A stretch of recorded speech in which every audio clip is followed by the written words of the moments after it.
In a bustling city filled with glass skyscrapers and honking cars, there lived a man named Marcus Gray.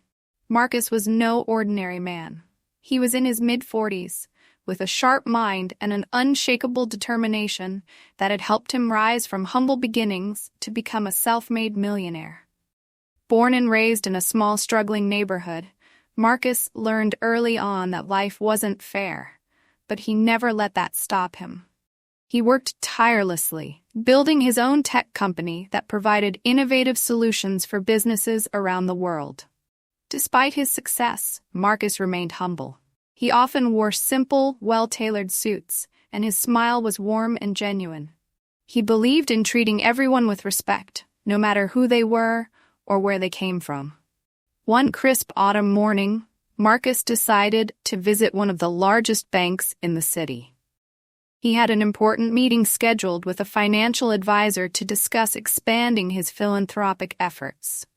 Marcus was passionate about giving back to his community and helping young people achieve their dreams, just as he had. The bank was an impressive building, with gleaming marble floors and chandeliers that sparkled like diamonds. Customers shuffled in and out, busy with their own lives. Marcus entered the bank, his steps confident but unassuming. Behind the counter stood a woman named Claire Henderson. Claire was the bank manager, a woman in her early 50s with a sharp gaze and an air of authority. She had worked her way up in the banking industry and prided herself on running a tight ship. However, Claire had a prejudice she rarely admitted, even to herself. She judged people quickly, often based on their appearance. When Marcus approached the counter, Claire noticed him immediately. His dark skin, paired with his simple suit, triggered her assumptions. She didn't see a successful businessman. She saw someone who didn't belong in her pristine bank. "Good morning," Marcus said, his voice polite. "I have an appointment with Mr. Wallace at 10 a.m. Claire glanced at him, her lips tightening. "Do you have an account with us?" she asked, her tone sharp. "Yes, I do," Marcus replied, maintaining his composure. "Here's my ID and account information." Claire took the documents but barely looked at them. Instead, she scrutinized Marcus, her expression cold. "I'm sorry, but we're extremely busy today," she said curtly. "Perhaps you should try coming back another time." Marcus raised an eyebrow, surprised by her tone. "I have a scheduled appointment," he said calmly. "I believe Mr. Wallace is expecting me." Claire crossed her arms. "I'm sure there's been some mistake. Clients with significant business matters usually don't come dressed like this." She gave him a pointed look, her prejudice showing clearly. Marcus felt a flicker of anger but kept his voice steady. "I assure you, there's no mistake. Please check with Mr. Wallace." Claire sighed dramatically, as if Marcus were wasting her time. She pretended to make a phone call but hung up almost immediately. "I'm sorry," she said, feigning regret.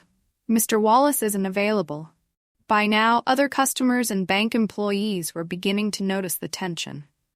A young teller named Sophie watched from her station, her face troubled. She had seen Marcus's name on the appointment schedule that morning and knew he was a high-value client. Marcus took a deep breath. "May I speak with someone else in charge?" he asked. Claire's expression hardened.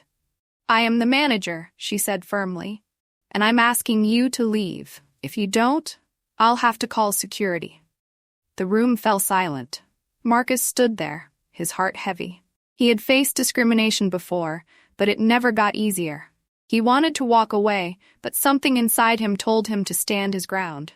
"Call security if you must," Marcus said quietly.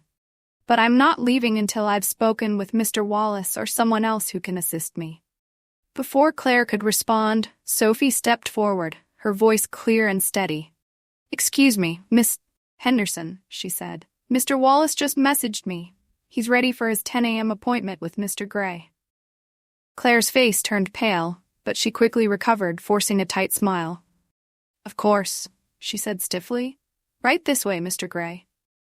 Marcus followed Sophie to a private office, leaving Claire behind to stew in her discomfort. Mr. Wallace greeted Marcus warmly, apologizing for the delay and making it clear he valued Marcus's business. As the meeting began, Sophie returned to her station, but the incident with Claire weighed on her. She decided to report the manager's behavior to the bank's regional office. Days later, the bank conducted an internal investigation.